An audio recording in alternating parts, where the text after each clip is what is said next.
जय हिंद। आज का वीडियो बहुत ही ज़्यादा इन्फॉर्मेटिव होने वाला है, इसलिए इसे पूरा लास्ट तक देखिए। तो सबसे पहले बात करते हैं हम कि एएनओ का फुल फॉर्म क्या होता है। एएनओ का फुल फॉर्म होता है एसोसिएट एनसीसी ऑफिसर। दो टाइप के एएनओस होते हैं, एक बॉयज़ कैडेट के लिए और गर्ल्स कैडेट के लिए। गर्ल्स कैडेट के जो एएनओ होता है उसे कहते हैं WTLOs यानी होल टाइम लेडी ऑफिसर, और बॉयज़ कैडेट के लिए होता है एएनओ यानी एसोसिएट एनसीसी ऑफिसर। तो नेवी विंग का, आर्मी विंग का और एयरफोर्स विंग का, तीनों विंग के अलग अलग एएनओस होते हैं। स्कूल में अलग एएनओ होते हैं और कॉलेज में अलग एएनओस होते हैं। तो आज बात करते हैं कि जो एएनओस अगर आप स्कूल में बनना चाहते हो तो उसका क्या क्राइटेरिया है, क्या एलिजिबिलिटी है। तो एज से स्टार्ट करते हैं। आपकी एज जो चाहिए वो होती है 21 to 42 ईयर्स होनी चाहिए। आपकी जो क्वालिफिकेशन है, आपको पिछले 2-3 साल से उस स्कूल में आपको पढ़ाई कराना होना चाहिए। आपको परमानेंट टीचर स्टाफ में आपको होना चाहिए। फिर आपकी जो फिटनेस आती है वो आपको फिजिकली और मेंटली फिट होना चाहिए। आपको जो एप्लीकेशन है वो आपको उसी स्कूल से आपको लिख के अपने एनसीसी यूनिट या हेडक्वार्टर में आपको आगे फॉरवर्ड करना होता है। इंटरव्यू की बात करते हैं तो आपका जब एग्ज़ाम होता है उसके बाद आपका इंटरव्यू कॉल आता है। अब चलते हैं कॉलेज की ओर। तो कॉलेज में अगर आप एएनओ बनना चाहते हो तो उसमें एलिजिबिलिटी ये है कि आपका एज लिमिट होना चाहिए 21 to 42 ईयर्स। आपका जो क्वालिफिकेशन होना चाहिए वो आपको पिछले 2-3 साल से परमानेंट प्रोफेसर एज अ पढ़ाना होना चाहिए बच्चों को। फिर आपका जो फिटनेस आ जाता है वो आपका होता है फिजिकल और मेंटली फिट होना चाहिए। आपका जो एप्लीकेशन है वो आपको जो इंस्टीट्यूशन है या फिर जो कॉलेज है आपको वहीं से लिख के आपको एनसीसी यूनिट या हेडक्वार्टर में आगे ट्रांसफ़र करना होता है। और जो आपका इंटरव्यू है वो आपको एग्ज़ाम के बाद आपका इंटरव्यू कॉल आता है। जो ट्रेनिंग होती है एएनओ की वो 2 टाइप की होती है। पहला होता है बॉयज़ कैडेट्स के लिए और दूसरा होता है गर्ल्स कैडेट्स के लिए। तो जो बॉयज़ वाले होते हैं उनका जो ट्रेनिंग होता है वो होता है OTA काम्पटी में यानी ऑफिसर्स ट्रेनिंग अकेडमी काम्पटी में। और जो WTLOs होती है उनका जो ट्रेनिंग होता है वो होता है OTA ग्वालियर में यानी ऑफिसर्स ट्रेनिंग अकेडमी ग्वालियर में। ये आपका प्रोबेशन पीरियड 3 मंथ्स का होता है। 3 महीने आपको ट्रेनिंग दी जाती है। वहाँ पे आपको एनसीसी एक्टिविटीज़ से रिलेटेड जैसे फायरिंग हो गया, ड्रिल रूल हो गया, शूटिंग हो गया, क्लासेस हो गई, वैसे एनसीसी से रिलेटेड सारी की सारी को करिकुलर एक्टिविटीज़ के बारे में आपको बताया जाता है। आपको ट्रेनिंग दी जाती है। ट्रेनिंग होने के बाद POP होता है यानी पासिंग आउट परेड। उसके बाद आपको एक रैंक दी जाती है और फिर आप एएनओ बन जाते हो। वो एएनओ की जो रैंक होती है उसका जो स्ट्रक्चर होता है वो ऑफिसर्स वाली होती है यानी लेफ्टिनेंट से स्टार्ट होती है। लेफ्टिनेंट सबसे बेसिक रैंक होती है, ठीक है। जो एप्लीकेशन होती है भले स्कूल की हो या कॉलेज की हो वो आपको लिख के फिर आपका जो इंस्टीट्यूशन होता है, स्कूल होता है, वहाँ से फॉरवर्ड होती है आपके नियरेस्ट एनसीसी यूनिट या हेडक्वार्टर में। फिर वो वहाँ से आपका क्राइटेरिया और एलिजिबिलिटी वगैरह सब चेक करते हैं अपने रूल्स के हिसाब से और फिर वही एप्लीकेशन वो आपकी आगे एनसीसी डायरेक्टरेट में, अगर आप स्टेट में हो तो एनसीसी डायरेक्टरेट में फॉरवर्ड करते हैं। फिर वहाँ से आपका जो प्रोसेस होता है एएनओ बनने का, एग्ज़ाम वगैरह का, वो स्टार्ट होता है। तो अभी जो ज़रूरी है जो एनसीसी के जो एएनओ होते हैं उनकी सैलरी और हैंडबुक की। तो सबसे पहले आप indiancc.nic.in ये ऑफिशियल वेबसाइट है ऑल ओवर इंडिया एनसीसी की।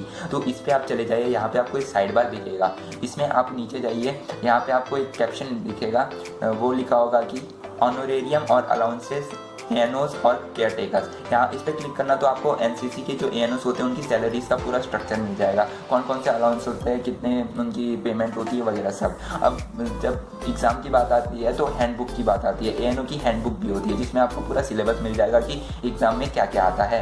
तो इसी जो साइड बार है इसी में आप नीचे जाइए, वहाँ पे आपको एएनओ हैंडबुक करके एक वर्ड दिखेगा, उस पर क्लिक करना। तो अगर आपके एंड्रॉयड में PDF डाउनलोडर होगा तो वो अपने आप डाउनलोड हो जाएगा, नहीं तो आप प्ले स्टोर से PDF व्यूअर डाउनलोड कर लेना। तो वो जो आपका एएनओ हैंडबुक है वो पूरा पूरा डाउनलोड हो जाएगा।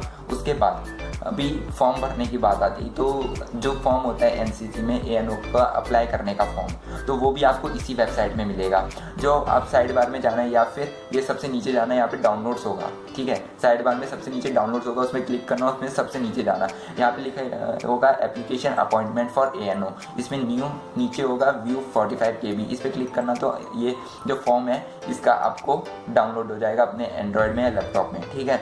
अब ज़रूरी बात ये है कि ये आप फॉर्म जो है वो आप ऑनलाइन नहीं भर सकते, कि आपको किसी दुकान में चल जाइए, वहाँ से आप प्रिंट आउट निकलवा लीजिए ब्लैक एंड वाइट में इस फॉर्म का, और फिर इसे इस ब्लू पेन से भरना होगा आपको, और फिर इसको मैनुअली आपको जो सबमिट करना होगा। तो लैंग्वेज की बात आती है कि आप हिंदी में भर सकते हैं, इंग्लिश में, तो आप दोनों लैंग्वेज में से किसी भी लैंग्वेज में अपने हिसाब से भर सकते हो। पर अगर मैं आपको पर्सनली एडवाइस दूँ तो आप इंग्लिश में भरिए, क्योंकि उससे आपका इंप्रेशन बढ़ेगा यानी वर्ड पड़ेगा। जो ये ऑफिशियल वेबसाइट है इसकी लिंक भी मैंने अपनी डिस्क्रिप्शन में दी है, और जो ये फॉर्म है एप्लीकेशन फॉर्म, इसकी भी मैंने लिंक डिस्क्रिप्शन में दिया, चाहे तो वहाँ से डायरेक्टली आप इसको जा सकते हो इस वेबसाइट पर, ठीक है। तो अब ये फॉर्म साइड में आपको अपेयर हो रहा है और नीचे डिस्क्रिप्शन में भी है, आप जाके वहाँ से डाउनलोड डाउनलोड कर सकते हो।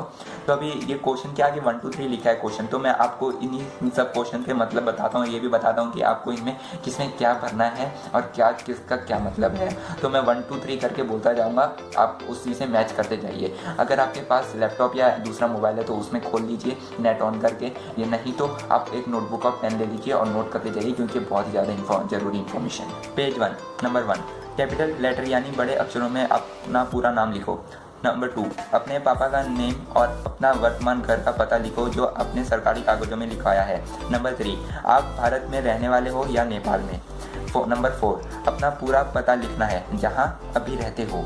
नंबर 5 आप जहाँ रहते हो वहाँ आसपास में जो डाक खाना है उसका पता यानी पोस्ट ऑफिस। नंबर 6 आप जहाँ रहते हो वहाँ सबसे करीबी में जो रेलवे स्टेशन है उसका पता। नंबर 7 आपने कौन सी कक्षा तक पढ़ाई किया है। नंबर 8 आपकी जन्म तारीख। नंबर 9 आपकी अभी आप कहाँ नौकरी कर रहे हो, किस कॉलेज या स्कूल में हो। नंबर 10 क्या आप कभी भारतीय सेना का हिस्सा रहे हो, अगर हाँ तो किस साल में और कौन सी पोस्ट या रैंक थी, और अगर नहीं तो नो लिख दो। और 11 उसमें पूरा विवरण देना है उसका, ठीक है, मतलब पूरा डिस्क्रिप्शन आपको बताना है। फिर नंबर 11 क्या आप कभी जेल या कोर्ट गए हो किसी जुर्म के में, अगर हाँ तो क्या फैसला हुआ था, जो वो लिखना है, और अगर नहीं तो नो लिख दो, ठीक है। फिर नंबर 12 यहाँ यस लिख दो। नंबर 13 आप किस यूनिट में जाना चाहते हो, अपनी चॉइस बतानी है। नंबर 14 यहाँ पे भी यस लिख दो। नंबर 15 यहाँ भी यस लिख दो। नंबर 16 क्या आपने कभी इससे पहले ये आवेदन दिया है, अगर हाँ तो क्या परिणाम था, और अगर नहीं तो नो लिख देना।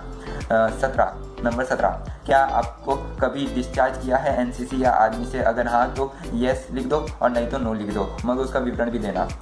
नंबर 18 अगर यस है तो। नंबर 18 यहाँ पे भी यस लिख दो, ठीक है। फिर आ जाते हैं यहाँ राइट साइड में सिग्नेचर, तो उसके ऊपर लिखना, और जो डॉट डॉट है वहाँ पे आपको डेट लिखनी है, ठीक है, जिस डेट पे आप वो फॉर्म भर रहे हो। तो अभी पेज नंबर 2 पे आ जाते हैं, मगर ये आपको नहीं पढ़ना होता है। आपके जो स्कूल के हेडमास्टर होते हैं, प्रिंसिपल, कॉलेज के सर या मैडम होते हैं, वही है इसको पढ़ते हैं, ठीक है। फिर भी मैं आपको समझा देता हूँ कि कौन से क्वेश्चन में क्या मतलब है, क्या लिखा है, ठीक है। नंबर 1 आप कितने समय से आवेदक को जानते हो। नंबर 2 क्या आवेदक आपके विद्यालय का परमानेंट अध्यापक है। उसमें आ जाए दूसरा वाला है आवेदक कब से पढ़ा रहे हैं। तीसरा आवेदक अभी क्या पढ़ाते हैं स्कूल या कॉलेज में, यानी आप कौन सा सब्जेक्ट पढ़ाते हो। नंबर 4 क्या आवेदक कभी विद्यालय की एनसीसी या ऑफिसर्स ट्रेनिंग के भाग रहे हैं, या तो कैडेट या ऑफिसर के तौर पर। अगर एनसीसी में थे तो कौन कौन से सर्टिफिकेट हासिल किए, वो पूरा आपको बताना है। कौन से खेल आवेदक खेलता है और किस खेल में वो निपुण है। नंबर 6 क्या वो फिजिकल फिट है। नंबर 7 क्या आप आवेदक को एनसीसी में ऑफिसर बनाने के लिए इच्छुक है। ए आ जाएगा, अगर हाँ तो वे किसकी जगह पे ऑफिसर बनेंगे, यानी जो पहले से अगर आप यूनिट स्कूल में कोई या कॉलेज में कोई ऑफिसर है तो उसकी जगह पे बनोगे तो उसका वो नाम देना है, पूरा डिटेल देना है, ठीक है। नंबर बी वो पहले से ऑफिसर थे, क्या उन्होंने अपना पद छोड़ दिया, अगर हाँ तो डीजी एनसीसी द्वारा लेटर नंबर और डेट लिखो, यानी कि जो आपसे पहले जो थे उनके बारे में, ठीक है। फिर राइट साइड में जो फिर प्रिंसिपल सर या मैडम का जो साइन आएगा और सील आएगा कॉलेज का, इंस्टीट्यूशन का या स्कूल का, ठीक है। और जहाँ जिस जगह पे टाउन या सिटी पे जहाँ पे वो जगह पे स्थित है, यानी जहाँ पे आपका स्कूल या कॉलेज है, तो वो नाम आएगा वहाँ पे जगह का, ठीक है। फिर आते हैं पेज 3 पे, ठीक है। तो इसमें लिखा है सिग्नेचर ऑफ द एप्लीकेंट, तो ये लिखा है ना, इसके ऊपर साइन मारना, अपना साइन मारना, ठीक है। फिर जो दूसरा है कि signature of the presiding officer selection board, तो यहाँ पे आपको कुछ करने की जरूरत नहीं है, जो ऑफिसर आपको सिलेक्ट करेगा इंटरव्यू के बाद, जब आप सिलेक्ट हो जाओगे तो उसका सिग्नेचर आएगा यहाँ पे, ठीक है। फिर जो मेडिकल वाला भी है तो ये भी खाली छोड़ देना, मगर जो आपके आसपास या यूनिट में जो आपका मेडिकल स्टाफ होगा, या फिर गवर्नमेंट के किसी मेडिकल हॉस्पिटल वगैरह में चले जाइए, वहाँ पे अपना मेडिकल करा के इसमें मेडिकल में डॉक्टर का साइन और उसकी सील, और जिस डेट पे वो आपका मेडिकल किया वो लिखना है, ठीक है, तो वो डॉक्टर ही भरेगा। फिर रिकमेंडेशन में आपका क्षेत्र में जो एनसीसी यूनिट है वहाँ पे जो कमांडिंग ऑफिसर है वो ये रिकमेंडेशन में आपके बारे में 2 शब्द लिखेंगे, 2 शब्द मतलब वो भरेंगे वहाँ पे, आपके बारे में डिटेल्स लिखेंगे, ठीक है। फिर दूसरा आ जाता है उसके नीचे है कि परमानेंसी सर्टिफिकेट, तो ये आपको जो स्कूल के हेडमास्टर या प्रिंसिपल है उनके द्वारा भेजा जाएगा, कि जो आप अगले 3 साल तक भी इसी स्कूल या कॉलेज में आप पढ़ाते रहोगे, तो यही डिक्लेरेशन आपके स्कूल के हेडमास्टर या कॉलेज के प्रिंसिपल सर भेजेंगे, ठीक है। फिर उसके बाद जो श्री है, श्री करके उसके बाद आपका नाम आ जाएगा, स्टेशन में जहाँ आपका स्कूल या कॉलेज है वो जगह का नाम आएगा, फिर डेट, जिस दिन आप साइन कर रहे हो उसको फॉर्म को पूरा भर रहे हो ना, उस दिन की डेट आएगी, और फिर सिग्नेचर ऑफ प्रिंसिपल या हेडमास्टर स्कूल का हो जाएगा, प्रिंसिपल कॉलेज का, फिर नेम ऑफ द कॉलेज या स्कूल, और फिर उसका स्टैम्प भी आएगा जिस स्कूल या कॉलेज में आपका वो हो रहा है। ठीक है, तो दोस्तों अगर आपको मेरा ये वीडियो इन्फॉर्मेटिव और हेल्पफुल लगा हो तो प्लीज़ इसे लाइक, शेयर, सब्सक्राइब और बेल नोटिफिकेशन प्रेस कर दीजिए, ताकि मेरे अगले वीडियो की नोटिफिकेशन सबसे पहले आप तक पहुंचे बिना किसी देरी के। और कुछ कमेंट है तो आप मुझे कमेंट बॉक्स में ज़रूर पूछ सकते हो, मैं उसका जवाब जरूर दूंगा। एंड आपका इतना कीमती वक्त निकाल कर मेरे इस वीडियो को पूरा देखने के लिए धन्यवाद। आई होप कि आप एनो ज़रूर बन जाओगे। जय हिंद।